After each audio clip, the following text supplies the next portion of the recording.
Dừng luôn là cái tao rất là dừng luôn.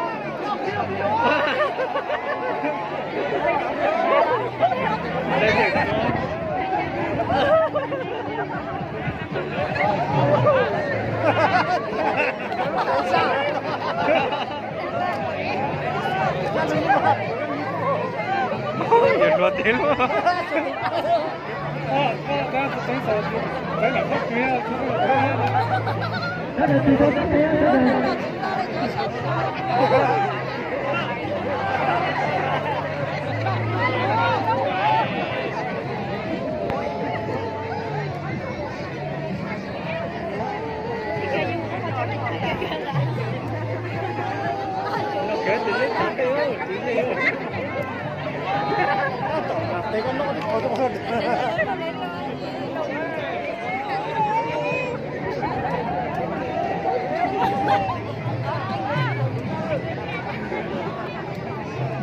Chắc khi chúng tôi thì nó sụp lên đấy.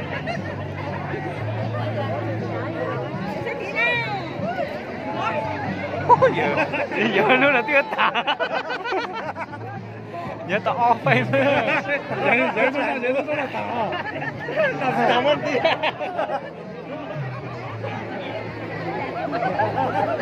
Cái tao người đó muốn tao cảm ơn chị.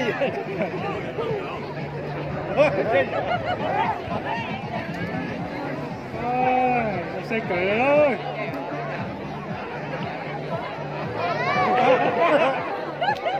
Nhảy không?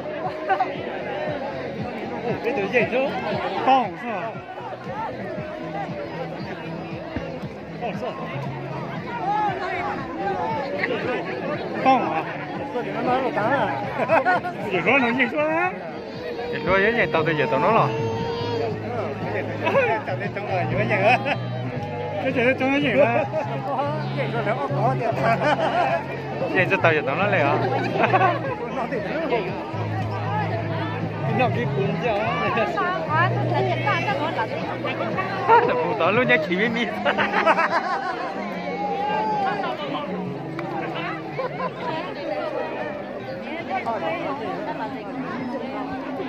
Giờ gì sao?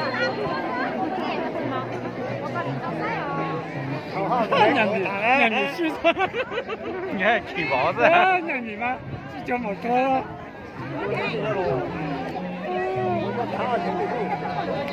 这个要吃辣的那种，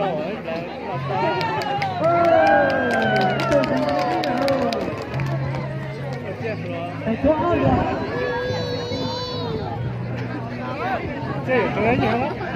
那只有线手而已。还烤呢，还烤。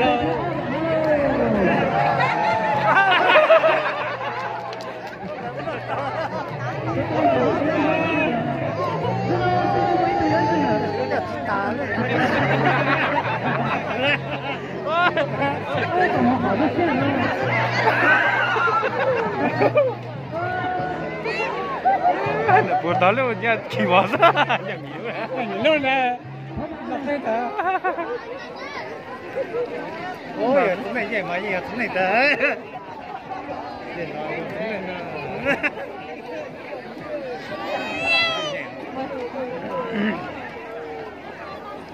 โอ้ยถ้าคือว่าต้องหลังจะแตะ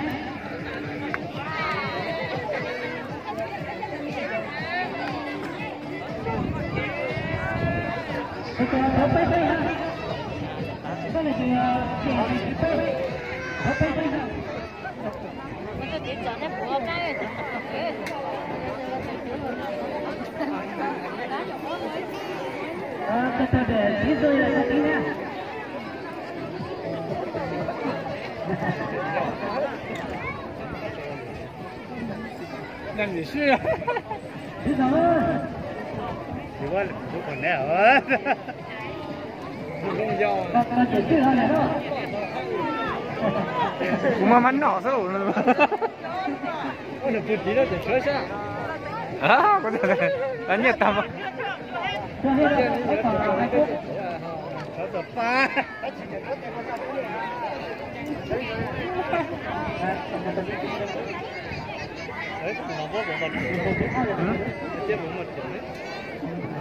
大家这么漂亮呢？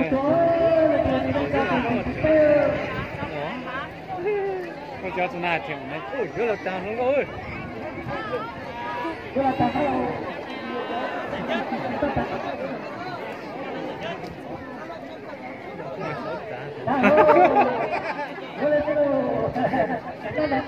哈！